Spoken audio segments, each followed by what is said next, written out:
Would anybody like to, or does anybody have questions they'd like to ask of those problems?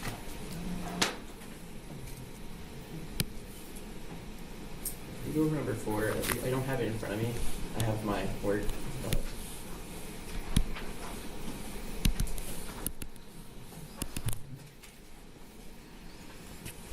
Number 4. So verify that this is separable and then solve. Okay.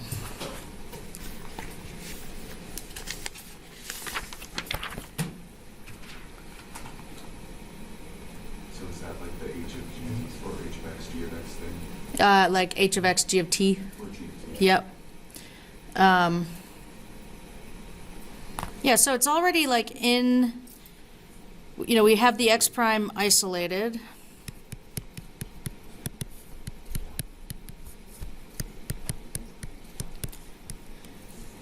Excuse me. Okay. Cosine squared x. What does it mean to be separable? Get all the g's on the x's and t's on second sides. Sure, yes, we can think of it that way. That's how I often think about it. And if we think about it that way, what we want to do is rewrite the x prime as dx dt.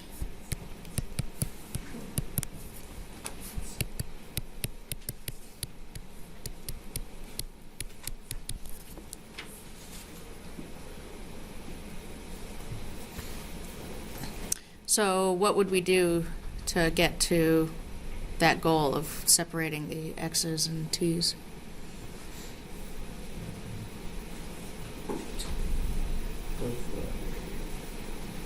Multiply both sides by... You got to turn the microphone on. Multiply both sides by dt over cosine squared. So dt over cosine squared x. Yeah.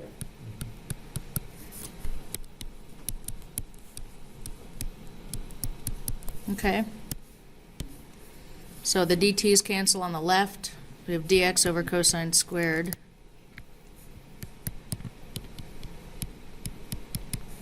And then we have t plus 1 times dt. So what does that mean? It's separable. So we've done the first part. We have verified that this is in fact separable. We have separated the variables. What comes next?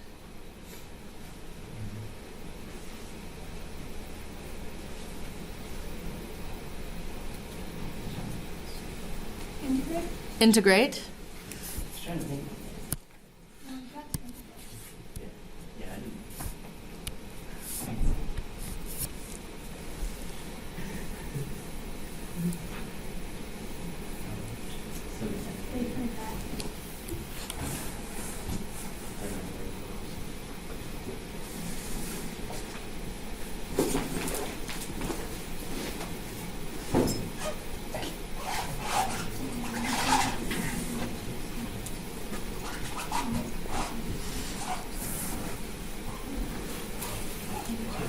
So I'm not going to finish this problem, but like it's separable. We know that the next thing we need to do is integrate. So do you have ideas on how you can integrate each side? I mean, one side is pretty simple.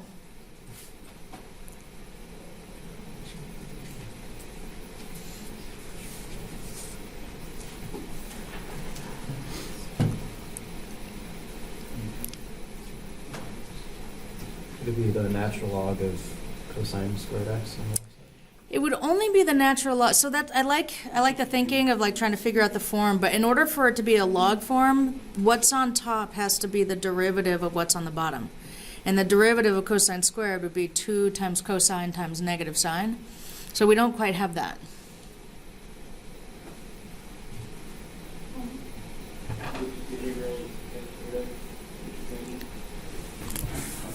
Hold on, I know that you said something. I didn't, I've got to find everything. It's like, why not?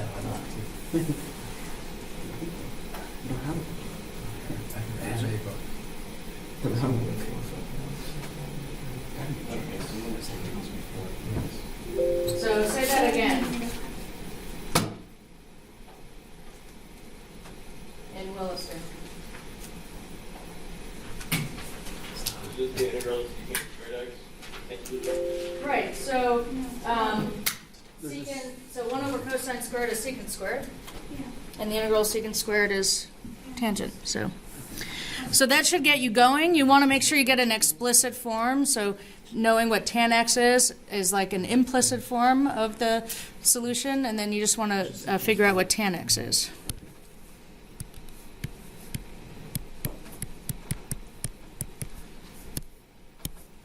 Are there other questions?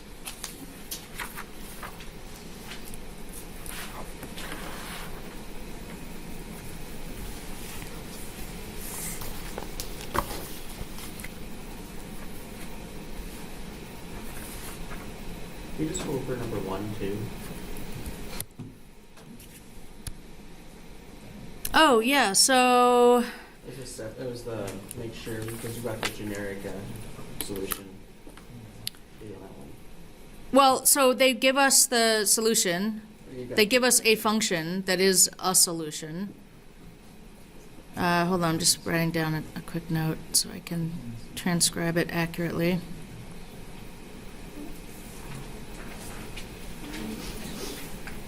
So I just want to make sure we understand what we're being asked to do here.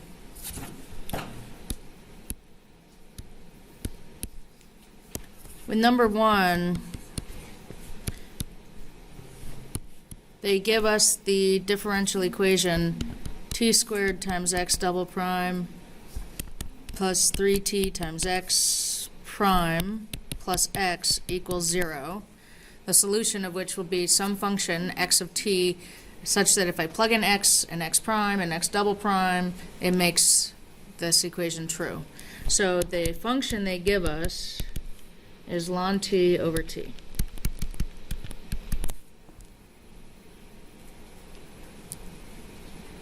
So what you need to do is a couple steps. Find x prime of t. A few steps, I guess. After you do that, find x double prime of t. What are you going to use to find x prime of t? Ln t over t. Well, yeah, you're going to use the function they give us, but how do you, I guess my question is, how do you differentiate ln t divided by t? Bring the t up to a negative power. You could do that. Still the question, it's still a question. What do we do?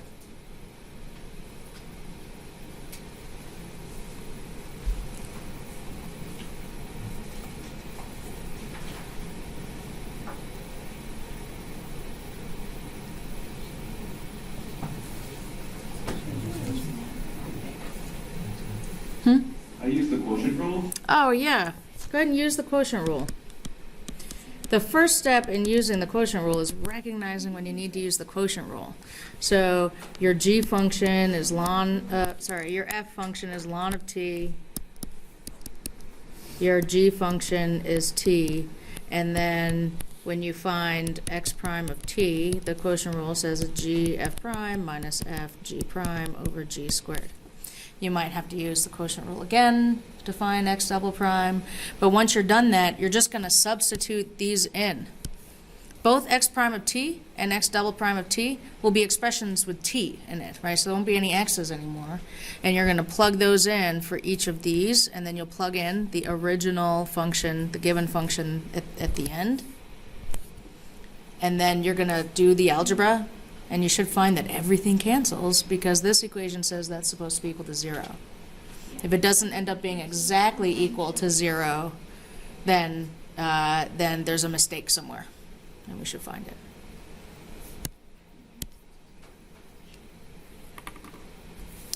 Other questions?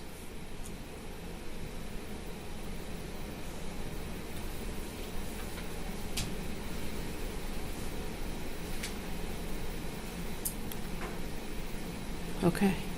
All right, then. So we had left off, we'd been working with separable differential equations, and we did a couple ones that required a substitution. Now I'm just going to spend a little bit of time looking at some applications. So one application deals with population growth. So we have some population, and let's suppose that the size of this population is P of t, at time t. And we'll assume that the population has a constant birth rate of alpha and a constant death rate of beta. We're making some simplifying assumptions here. And each of those rates are directly proportional to its size. So like the bigger the population, maybe the greater the growth rate, the birth rate. The bigger the population, maybe the greater the death rate. And so that gives us this differential equation that dp dt is alpha times p of t minus beta times p of t. Like it's the growth rate minus the death rate, or the birth rate minus the death rate. Now you could factor out a common factor of p of t. And alpha minus beta, we'll just call that r. So it's like its net growth rate. So we have dp dt is equal to r times p of t. We saw this equation show up earlier in the last section, I think, when we were just looking at, where we might see, different types of differential equations. So I'm simplifying this a little bit. I'm getting rid of the p of t part. I'm just writing it as a variable p. But if we solve this equation, this general equation, knowing that r is some constant, this equation is separable. So I could multiply both sides by by dt over p.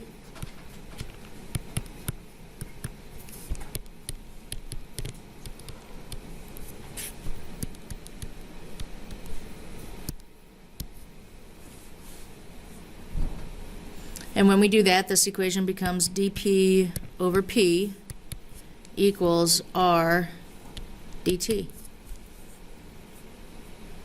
What can we do now?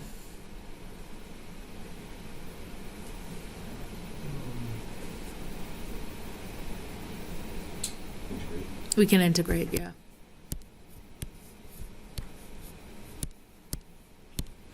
What's the integral of dp over p? Yeah, ln of absolute p. And on the other side, what do we get?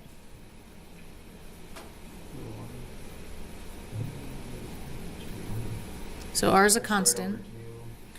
It's not with respect to r, though. It's like, it's with respect to t, and r is a constant. Mm-hmm. Plus a constant.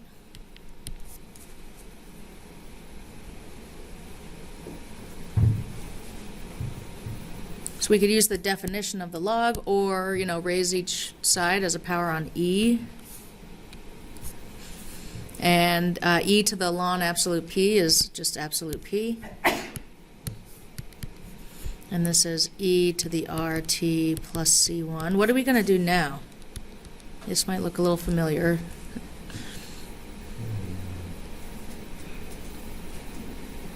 That does look Almost. You're almost there. I think you're jumping ahead a step. We separated the e's, like we had an e for RT and e for C. Yeah, like we're adding in the exponent here, which means we multiplied two expressions that had the same base. So this is like e to the c1 times e to the r times t. Now e to some constant is just e to some constant. We know it has to be positive because e raised to anything is a positive. That makes sense because the absolute value of p has to be a positive, but here's how we're going to get p by itself and not inside the absolute value. It's just understanding that theoretically, maybe not in actuality, we're not going to have a negative population, but just theoretically as a function, this value p, we're just going to replace e to the c1 with some constant, I'll call it c, which could be positive or negative theoretically, times e to the rt. That's usually what happens, and a lot of the time, this happens so much. We see this happening a lot with these types of differential equations, that a lot of the time people will get right from here and they'll skip that step and they will say, oh, does that e to the c1 does that c come down? It's not that the c1 comes down, it's that we understand that e raised to an arbitrary constant is just some other arbitrary constant. So this is our p of t function, general function.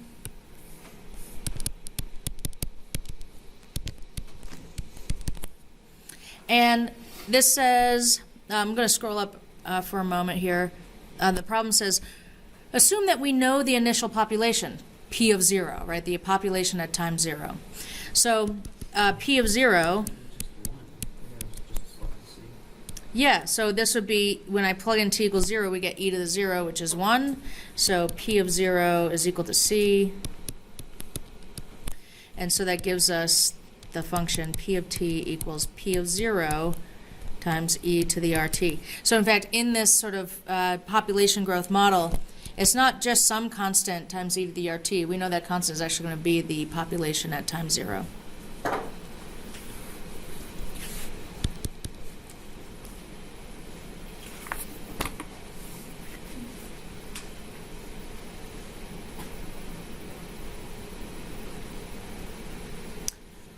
How's that? Questions?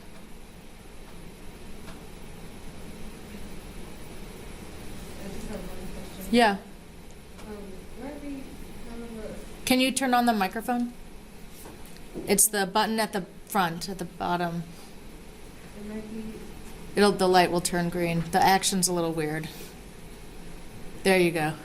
it might be kind of a review question, but how is the integral Ah, okay, so how is the integral of r dt equal to RT? So I'm going to do a couple of examples at the top in the margins here. So the integral, like think back to just doing like Calc 1 and Calc 2 when you first learned about integration. If I were integrating the function 2 with respect to x, I would be thinking, well, what function has a derivative equal to 2? And that's 2x, plus some constant. Right, the integral of 5 with respect to t is 5t plus some constant. The integral of a constant is always a constant times the variable. So here, in this problem, we were integrating with respect to t. We were integrating the constant r with respect to t.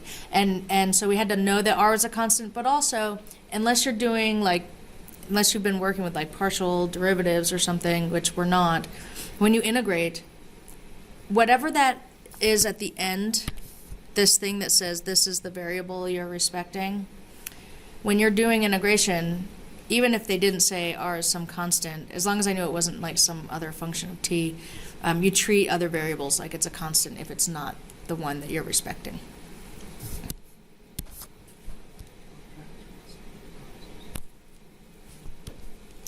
Other questions?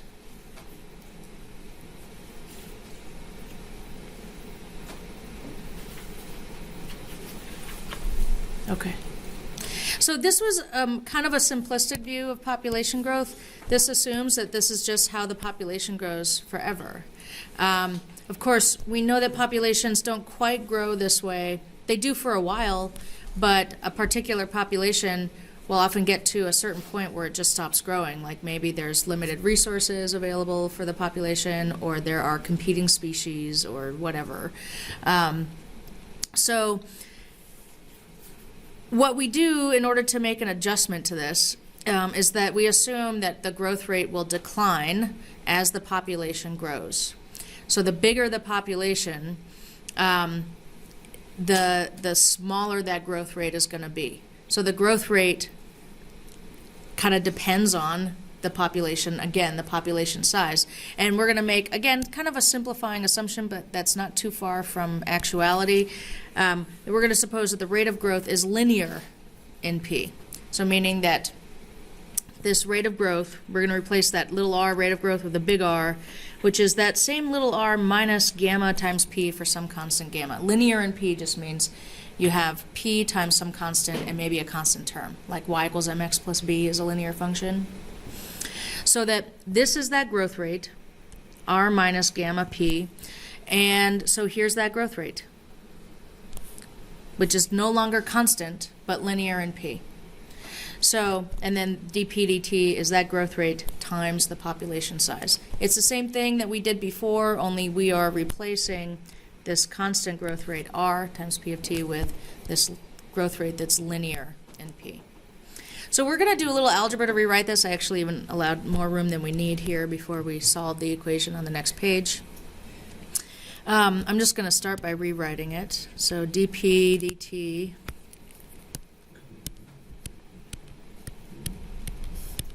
is r minus gamma times p and then times p. So we have a factor of p here on the end. I'm actually going to pull out a factor of r as well, and you might be, raising an eyebrow right now and be like, what do you mean pull out a factor of r? Because there's not an r common to both. But r is non-zero, and what I'm going to do is pull out the r. I'm going to also pull this factor p into the front as well, so r times p. When I pull out the r, this is 1 minus, and this will be gamma over r. So I kind of cheated to make that common factor of r. If you distribute an r through there, you'll get the r minus gamma times p again.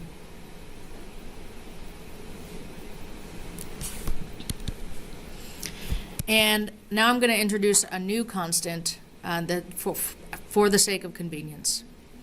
We're going to let big N equal r over gamma, not gamma over r, but r over gamma, so the reciprocal of that fraction.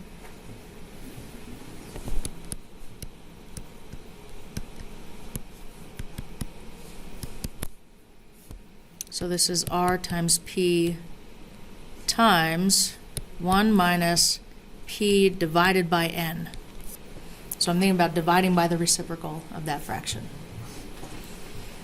I'm not doing this because I want things to look complicated, but that gives us actually we have a reasonable interpretation of what that value n stands for. As the population gets closer to n, what happens? As p as the population p approaches n, what happens to this expression here? Smaller. And it approaches, It approaches 1. well, p over n approaches 1, but It approaches 0. it approaches 0. dp dt approaches 0. The growth rate approaches 0, like the population stops growing.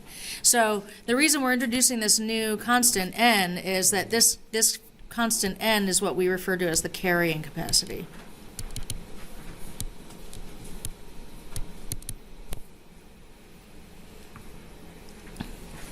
So we don't just introduce constants for fun or for confusion, but hopefully they give us a little bit of insight into interpreting the results here.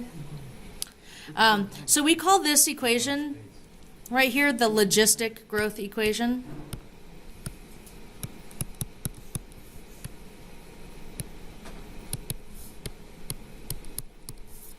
And that growth rate little r that we did on the last one, we said, well, that's kind of how populations grow, but not forever. It is how populations grow when the population is small enough, right? It's only when you get close to that carrying capacity that things start to level off. So that constant growth rate, little r, we call the intrinsic growth rate. It's valid if the population is small enough. So this is this differential equation is separable, and we're going to solve it. I've left plenty of space on the next page. I think plenty of space. What? I did, yeah. I think it's enough room.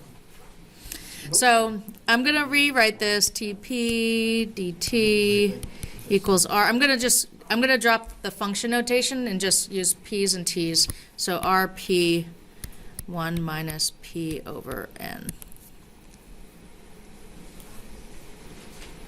And we're going to separate the variables, which is separating the variables. That process will be really simple. I'm just going to divide both sides by this and multiply by dt, right? So, so when we do that, we have dp over p times 1 minus p over n equals r dt. And theoretically, since we've separated the variables, if we could just integrate or find an antiderivative of each, we're good. The right side's pretty simple. The left side is less simple, but it's pretty fun, and we'll actually get to review a little bit of some stuff we did in Calc 2. So I'm going to do that over here. So I'm going to take the left side. I'm going to drop the dp. So I'm just going to look at the fraction. 1 over p times 1 minus p over n.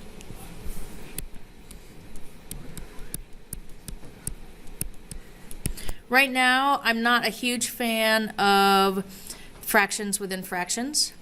So I'm going to simplify that a little bit. I'm going to multiply both top and bottom by n. So I got an n up top. And on the bottom, I'm just going to distribute this n through those parentheses. So we have p times n minus p, and that's a little better. So looking at this, understanding that n is some constant and p is the variable here. Does anybody, if you think back fondly on your days in Calc 2, have an idea of like a technique we could use to help us integrate this? Like you don't have to have the answer, right? Like I'm not looking for a straight up answer, but just like what's something that comes to mind when you see a fraction like this? Trigonometric.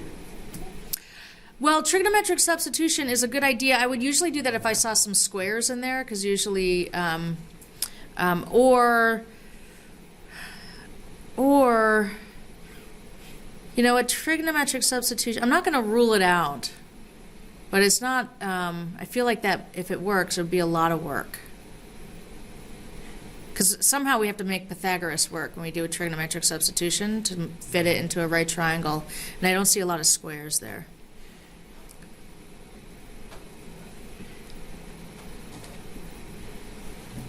Is there another technique of integration? You probably won't see it on a formula sheet, to be honest.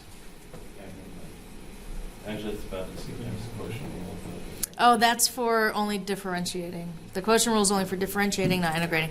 Anything from Williston? Any guesses? I had about almost 100% of you in Calc 2 last semester, so the pressure's on. Could we use the tables? Oh no! You mean like the tables in the appendix? With what book? Let's put away integration tables. All right, we're not doing that. Integration tables take the fun out of everything. So here's what I'm thinking. I was thinking, let's find the partial fraction decomposition. Does anybody remember how that goes? By its name.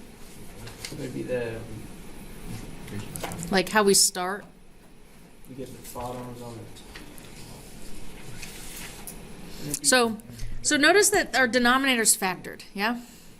So what I want to do is I want to see this fraction as the result of having added or subtracted two other fractions, and the least common denominator must be the product p times n minus p. So it's going to be some fraction, something over p, plus something over n minus p.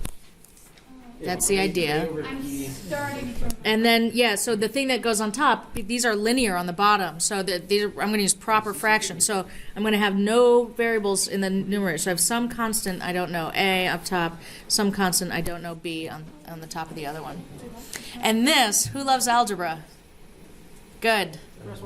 So, well, don't cross multiply we can only do when I have one fraction is equal to another fraction. We're going to multiply both sides of this equation by the least common denominator. We're going to clear denominator. So we're going to zap everything with times p times n minus p. P n minus p. P n minus p. And then on the left side, the whole denominator cancels, and we're just left with n. On the right side, in the first fraction, the p cancels, and we're left with a times n minus p, and I'm going to leave it written like that, a times n minus p, plus, in the other fraction, the n minus p's cancel, and we're left with b times p.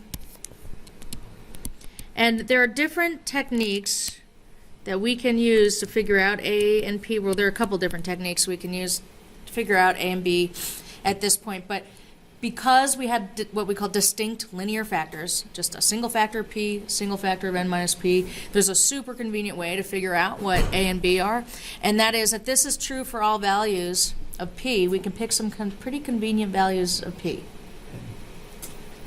n. Okay, so if p is equal to n, this equation boils down to, on the left side, it's just the constant n, so nothing happens there. What do we get on the right side?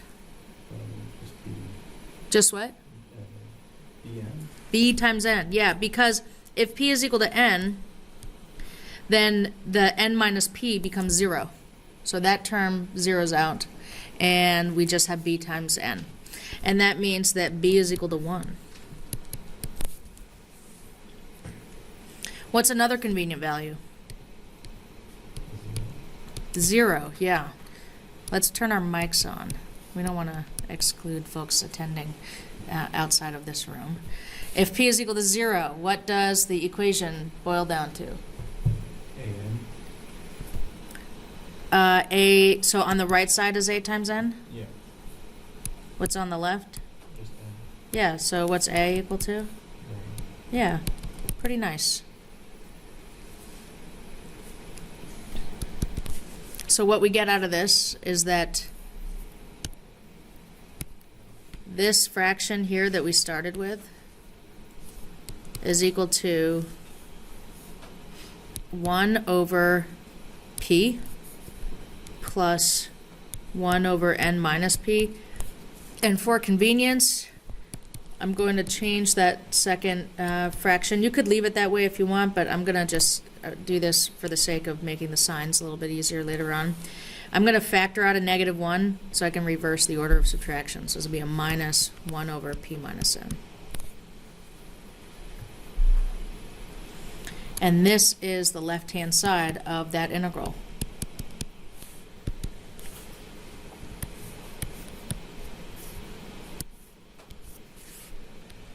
So that left-hand side, I'm going to rewrite as the integral 1 over p minus 1 over p minus n dp equals the integral of RT, or R dt.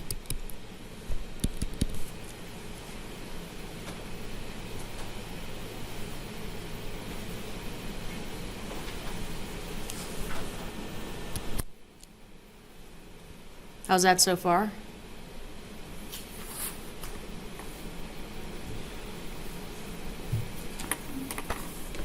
What do we do now? Now we can integrate, right? So we did all the stuff with the partial fractions, so we can integrate. What do we get on the left-hand side? Like, do we know how to integrate those? Hopefully all that work we did was bore fruit for us. You can And separate that apart to 2 and do Mhm. So we have dp over p minus integral dp over p minus n.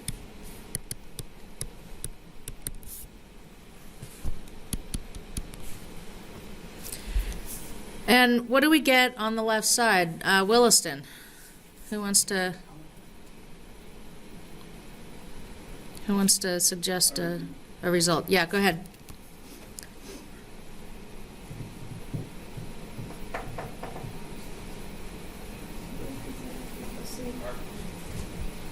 You know what, I can't quite hear. I don't know if you're not coming through on the mic, but I could hear you start to say something. RT equals C. So that's on the right side. Yep. What about on the left side?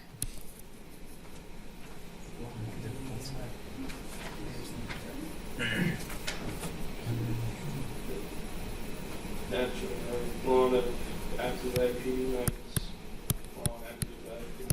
Yeah. Great. Cool.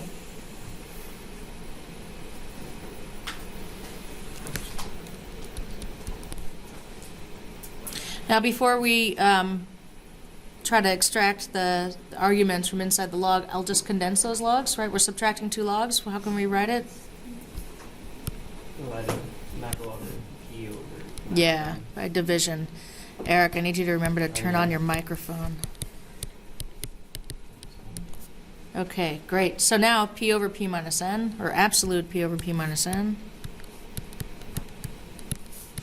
is equal to e to the RT plus C1. I'm going to drop those absolute values by saying that e to the C1 is just some constant I'll call it C2.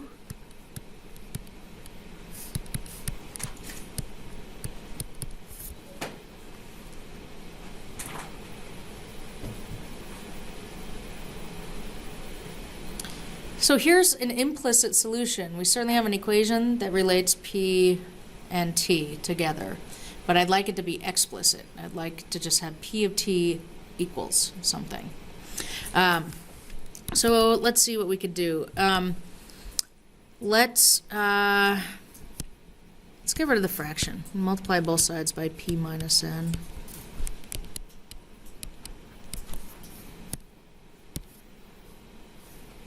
So on the left side, we get P equals C2 e to the RT times P minus N. Now this is still not, you could say, oh, we've got P by itself on one side, which is true, but we also have P on the right side. So we still don't have an explicit solution. But what we can do is distribute that first. So let's distribute that and then I think we'll be able to collect terms on the other side that we need.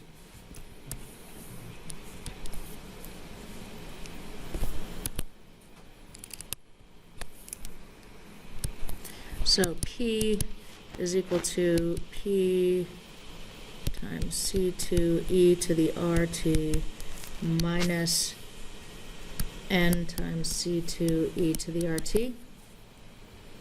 And now I can get the P's on one side. I'm just going to subtract.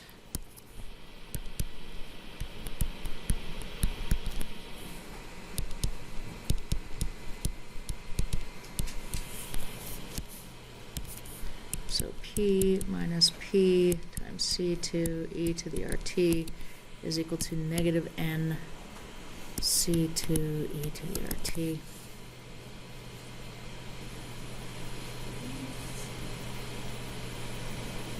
We could factor out a P on the left side.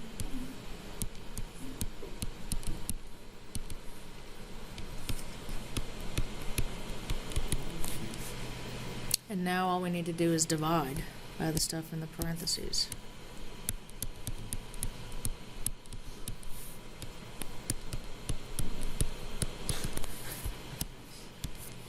So P of T is equal to negative N C2 e to the RT over 1 minus C2 e to the RT.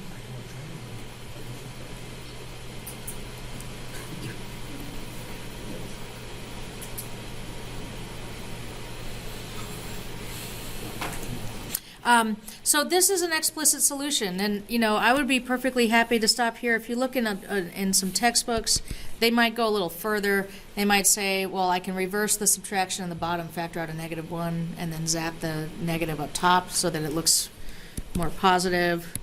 So that would look like N C2 e to the RT over C2 e to the RT minus 1. It's fine to leave it in either of these two forms. In fact, when I looked at one text, this is a common type of problem to go through. So when I looked at one text, I can't remember if it was ours or not, but they divided both sides by 1 over C2, I think, and called, it said, let's call C 1 over C2. And then if you divide both sides by, or multiply both top and bottom by 1 over C2, it ends up looking like N e to the RT over e to the RT minus C or something like that.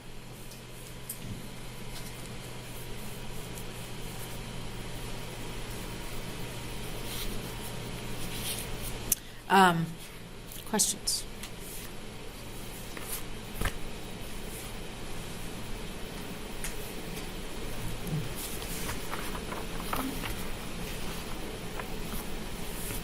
Okay.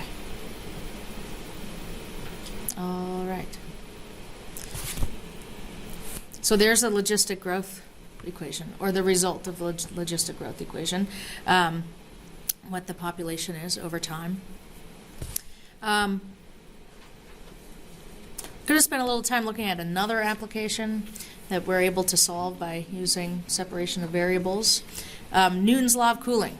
So Newton's law of cooling says if a small body has a particular temperature, capital T, placed in a room with a constant ambient temperature. So imagine like you've just brewed yourself a cup of tea or something. So you have this hot mug, you know, of tea, and you bring it and you just set it on the table. Obviously, there's a big temperature difference, right, between the temperature of the tea and the temperature of the room.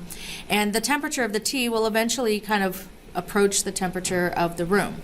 And what Newton's law of cooling says is that the rate at which it cools is proportional to the difference in the two temperatures, right? Like, so the bigger the difference, the hotter the tea or the cooler the room, it's going to start cooling down quickly, and then as it approaches the ambient temperature, like it just slows down the rate at which it changes. And I think we kind of probably have all like experienced that, kind of, so there's an intuitive notion to this.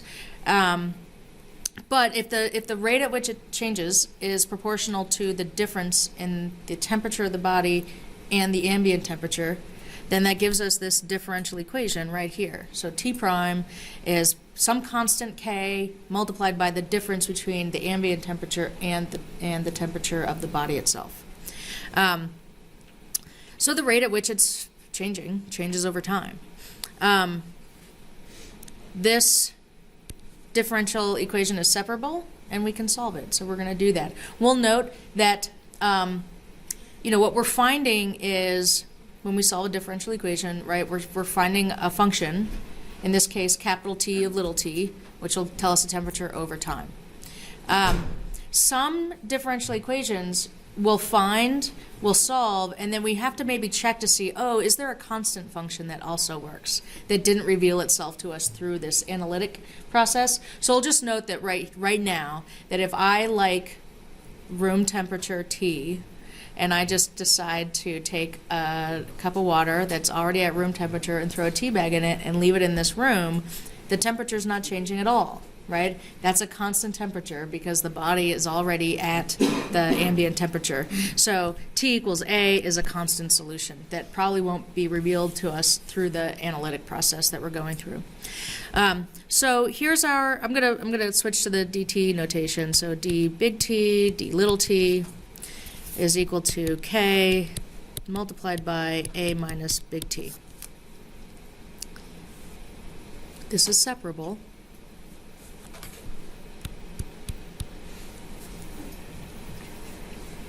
What do we multiply both sides by?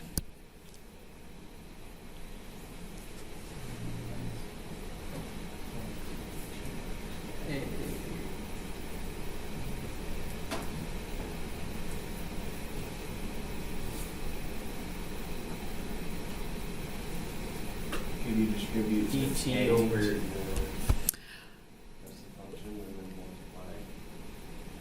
Kind of that one? We can distribute, but I don't know that we want to. Eric, what do you? dt over A minus a big T. Yeah, like if we know we're going to multiply by dt, and if we also divide by A minus big T, then I think that will accomplish what we want. Because big A is a constant, so that can just be rolled into that function of t.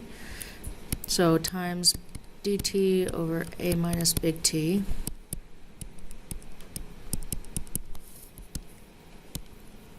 Now we have dt over A minus t equals k dt.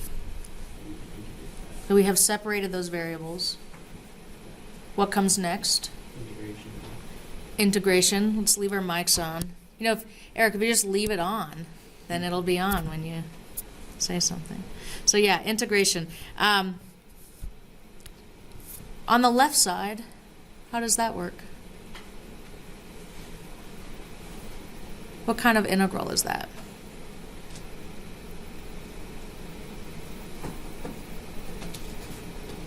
If A is a constant, can't you just pull it out without that? Well, so good question. Under what circumstances can we pull a constant out of an integral? Constant multiplier. It's if a constant, yeah. It's if it's being multiplied, sure. But this is a term, so we can't. Can you do the quotient rule? Quotient rule is only if we're finding the derivative of a fraction and not the integral. Partial fraction extension. Well, okay, partial fractions. I like that idea. If we do partial fractions, what we'll do is we'll find that 1 over A minus t is equal to 1 over A minus t, which is true. but it doesn't move the ball down the road. Like when we do partial fractions, what we're trying to do is look at a fraction whose denominator factors and then see it as the sum or difference of ones, but this is just a single linear factor. Yeah.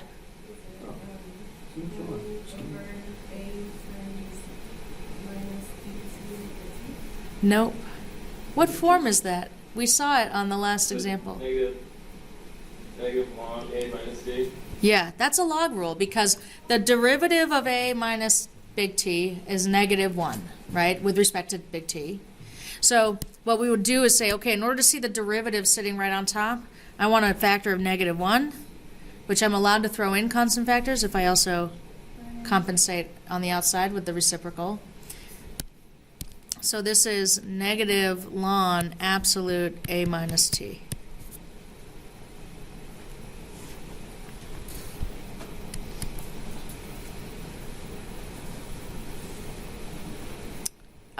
What do we have on the other side? KT. It's K. So why is it KT and not K squared over 2?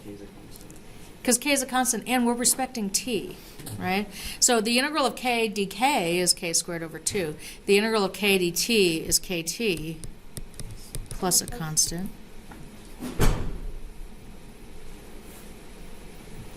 So let's see. I'm going to maybe just zap both sides by a -1 to get rid of that.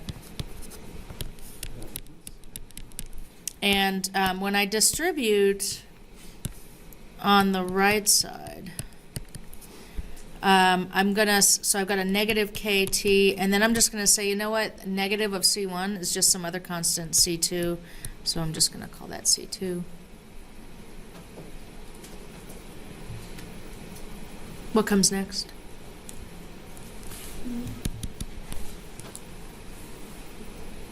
We want to solve for T, right, big T? How do I get it out of the log? E. Yeah. Yep. So raise E to, you know, each side is a power on E, or just use the definition of the ln, and we say that absolute A minus T is E to the negative KT plus C2.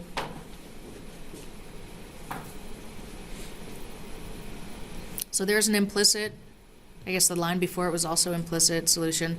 I want to get T by itself, and I definitely don't want those absolute value signs there. So it'd be C times e to the negative KT on the right side. On the right side, some constant C times e to the negative KT, where that constant is just equal to plus or minus e to the C2, right? And what do we have on the other side? Just a minus t. Yeah, just a minus t with no absolute value signs. Now it's not too bad solving for t, right? So I'm going to subtract t from both sides, subtract the c e to the negative kt from both sides. We should get t equals, let's see, a minus c e to the negative kt.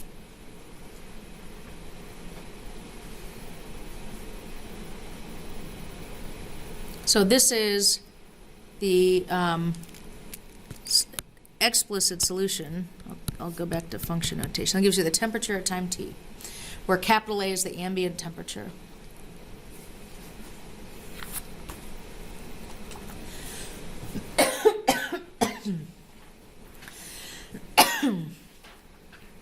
Okay.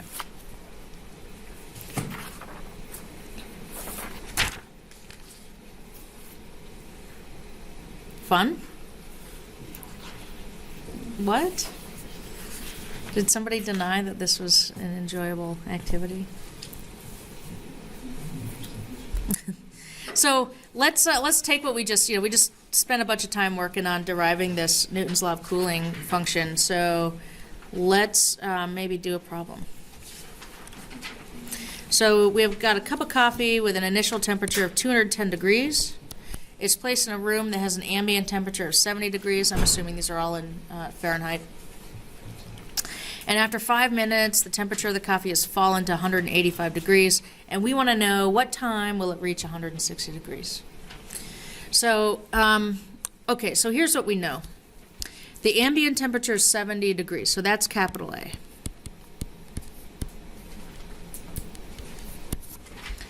And we know the basic equation. We just derived this. We don't have to reinvent the wheel here. We know that our temperature function is A minus C e to the negative kt. We know that A is equal to 70. Yeah. I was wondering if little t is in seconds or minutes. Oh, so it'll be in minutes. They've given us the time in minutes. So when we use the time, like 5 minutes, we could do it in seconds. We could convert, Oh, you know. I was wondering which one would have to use. Yeah, and I'm saying it could be either. But what we'll do is norm our calculations to minutes. We'll treat them all in minutes. If we turned them all into seconds, we'd get a function that ended up being with the time in seconds. Let's see. So we know that A is 70, so I'm going to throw that in there. This is going to be a lot of algebra. Is everybody ready for that? Yep. Who likes logs? So, Okay. Oh, logs are the best. So there's some things we don't know. We don't know C and we don't know K. We're going to be able to figure them both out. So the first thing we're going to do is use the initial condition to find C.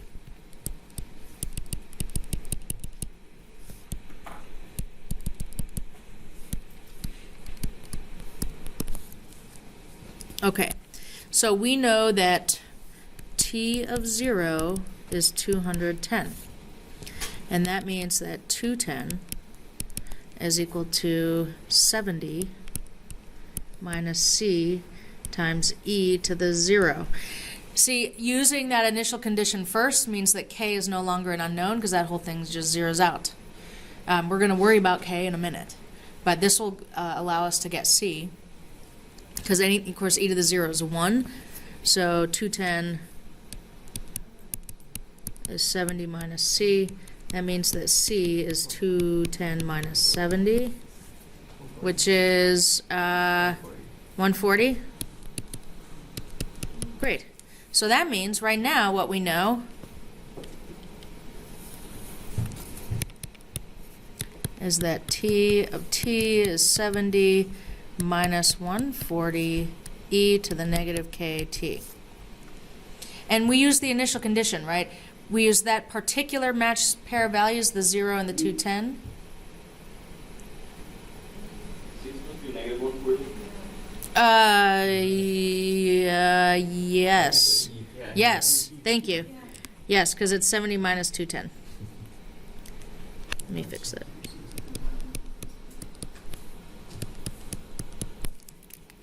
So that makes this a plus 140 in the function. Okay, so the 0 was super convenient to use first because it meant that K was not a player. But now we know that after 5 minutes, the temperature has fallen to 185 degrees. So that's another matched pair of values. And we can use that now to find K.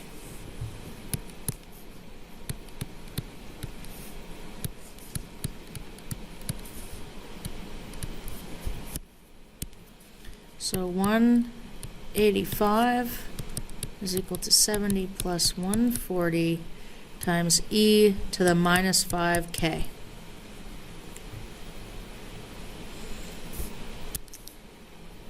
We want to solve for k. K is trapped up as an exponent on e, and so this is precisely the type of scenario where logs are super helpful, so we're going to use some logs here. But first we're going to isolate that e to the stuff. So let's subtract 70.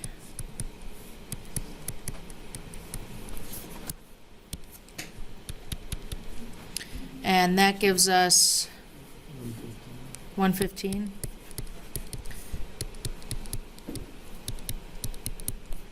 We'll divide both sides by 140.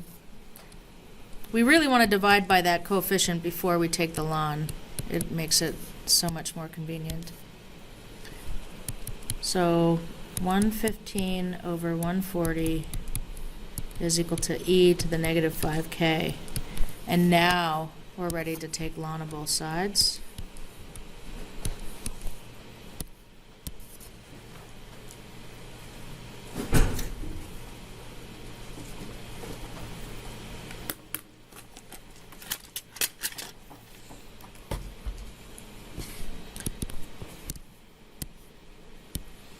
And let's see, so that gives us negative 5k is equal to ln of 115 over 140, and then we'll just divide by negative 5 or multiply it by negative a fifth.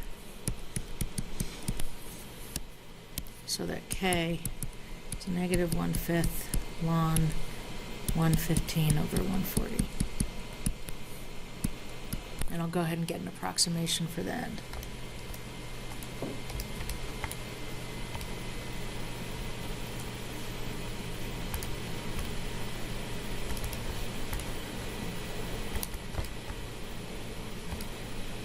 I get 0.0393.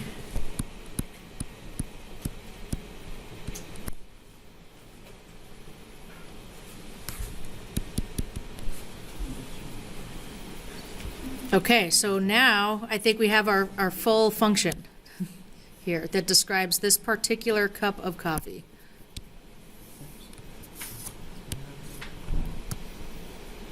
So big T of little t is equal to 70 plus 140 e to the negative 0.0393 t. This is our cup of coffee right here.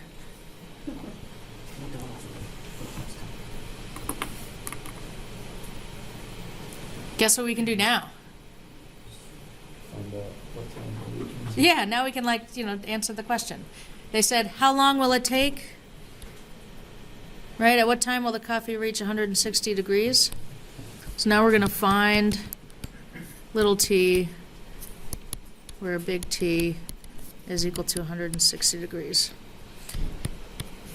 And this is just going to be really similar to the process that we used to figure out K, because same kind of equation.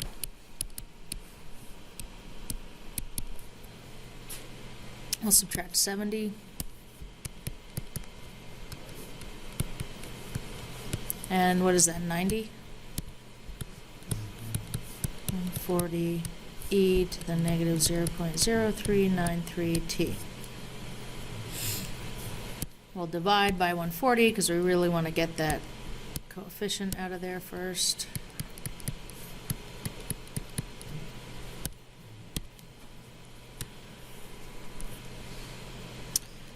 So 90 over 140 is e to the stuff. What do we do now? Yeah, let's take the ln of both sides.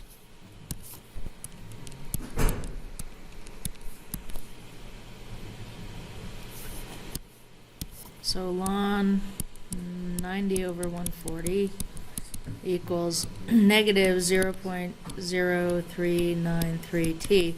And now it's all over but the shouting. All we're going to do is divide both sides.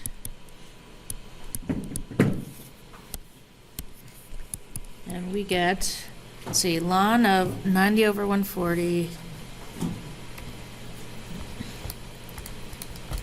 And then closing out the ln and then dividing by negative 0.0393. 11.24 minutes.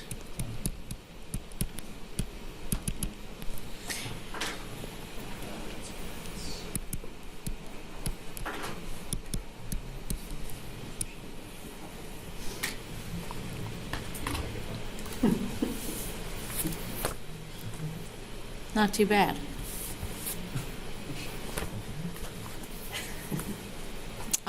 Questions?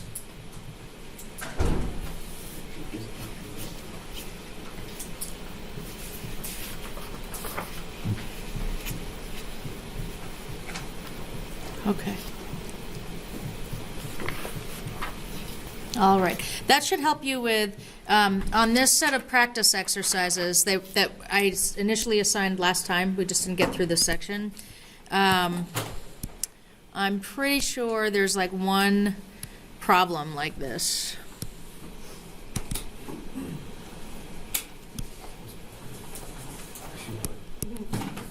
is it 2.1, I think?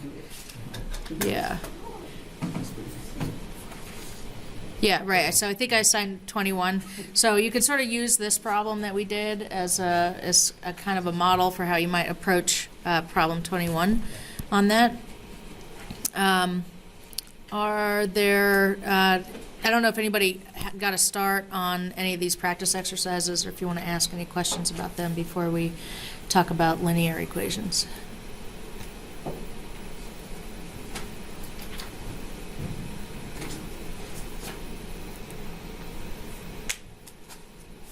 Okay. All right. Well, in the few minutes that we have left, we'll just get a start on these linear equations, what we mean by a linear equation, how to recognize them, and then how we can solve them. So a first order differential equation is linear if we can write it in this form. So, you know, here is like the standard form, x prime plus p of t times x equals q of t. Here's what makes it linear, is that the unknown function, like x of t and x prime of t, only appear, they're only ever multiplied by functions of t, not other functions of x. So I don't have an x squared, or a 1 over x, or sine x, or e to the x. It's okay if they're multiplied by e to the t, or t squared, or whatever, that's fine. But no other functions of x. So that's what makes it linear. If that equation, if this function of t on the other side, if that's equal to 0, then we say that the equation is homogeneous. Homogeneous equations are a little bit easier to solve, and as we'll find when we look at other differential equations and how we solve them, even when they're not homogeneous, often how we start is by finding the solution to the homogeneous equation. So we're going to just do a quick exercise where we figure out which of these are linear. And the way I always start these ones, these types, if I'm checking, is just try to get it in this standard form. So where I have just the derivative x prime as the first term by itself, and then the x term on one side of the equation, and then some, whatever the other function of t, even if that function of t is 0 or a constant, that's on the other side by itself. What do we have to do to the equation in part A to make it in this standard form?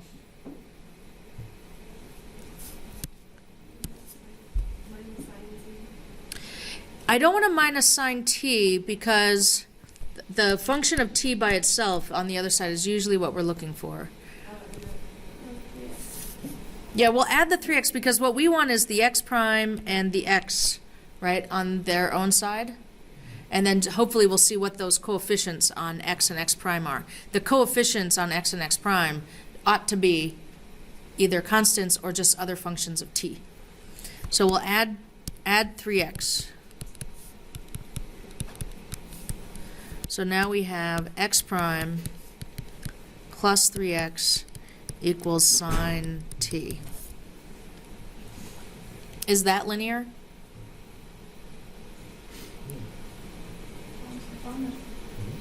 What's that?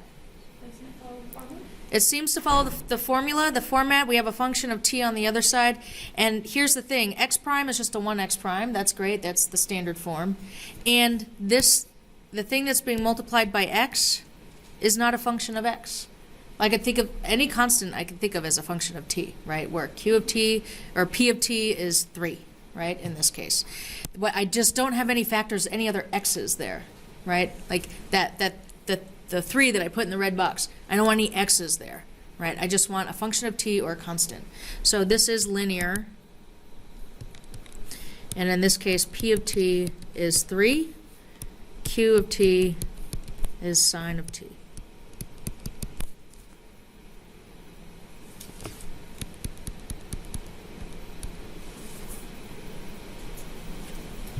Is that in standard form?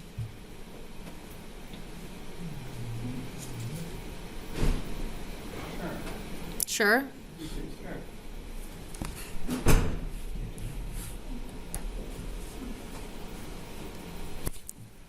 So let's look at that, the highlighted equation up there again.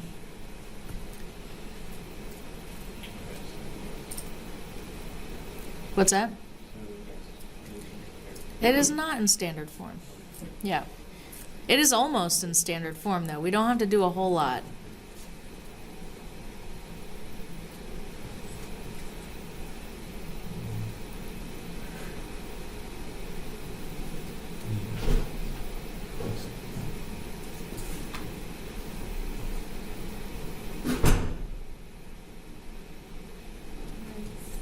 Minus x sine t?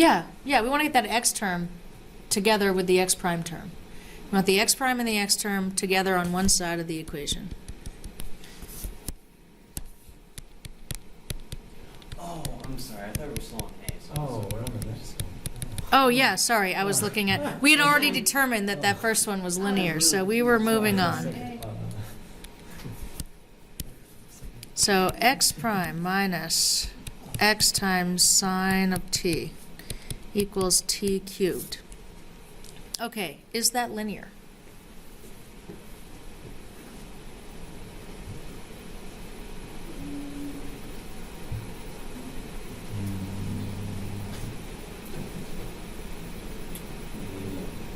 Why?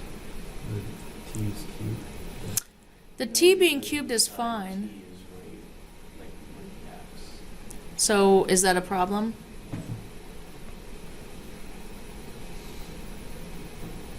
No. Okay.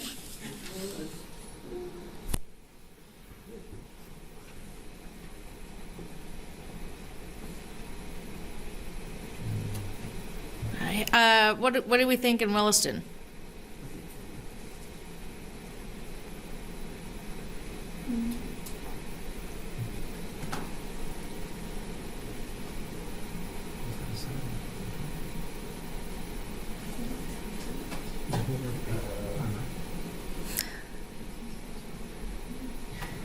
Are we thinking a lot of things right now?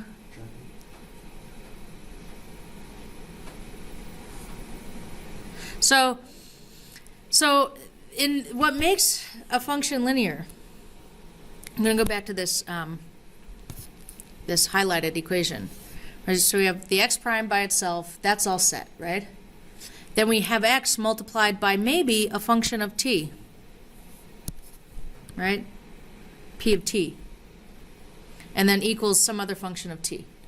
The other side of the equation has no x's at all. And on the left side, x is only multiplied by a function of t. So let's scroll down back to this equation. So what do we think?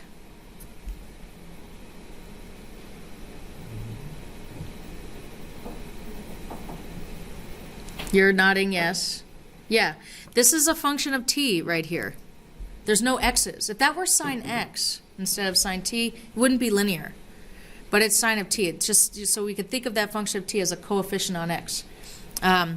So this is linear. P of t equals sine of t. And then the function on the other side, like, in fact, the functions of t could be crazy. You know, they could be like wacky functions of t, as long as they're not like crazy functions with x, or even mild functions of x. If I just had x squared, that's a problem. This next one is not quite in that standard form yet, because we really want the coefficient on x prime to be 1, but we could start just by dividing through by 4. So we have x prime plus t over 4 times e to the x equals 0. What do we think about that one? Is that linear?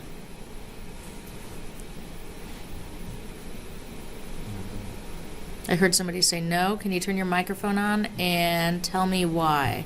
It has an exponential. Yeah, and it's the exponential of x, right? So, like, this is a problem. I can only have x appear as plain old x prime and plain old x times functions of t. but we have this thing, e to the x, like that makes this not linear.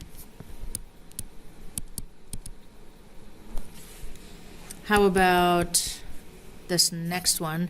First, I guess we ought to get it in standard form with that coefficient on x prime being 1, so we could divide both sides by x. So we have x prime equals 2t times 1 over x. Is that linear?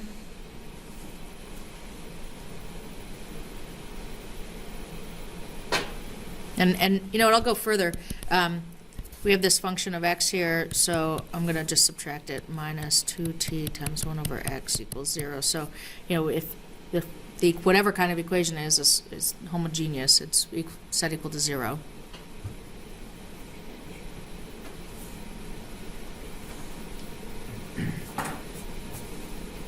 Yes. Yes, it's linear. So we have x showing up only as x prime and plain old x multiplied by function of t.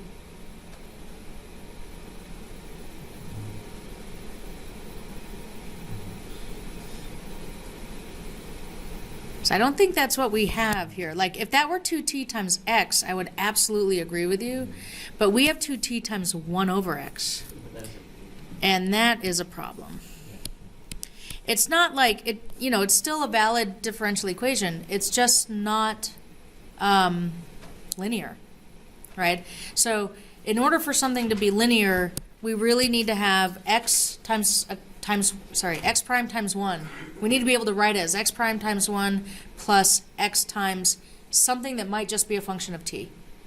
Like, so the way the x's show up are kind of boring in that way, I guess. So this is nonlinear. So we are just about out of time. We will spend more time on these first order linear equations on Wednesday. We'll probably spend almost all of Wednesday just working through this section, and I bet we probably won't get to the next section that I already handed out till Monday. But hang on to those notes, and let me know if you have questions on the assignment, and I'll see you all on Wednesday.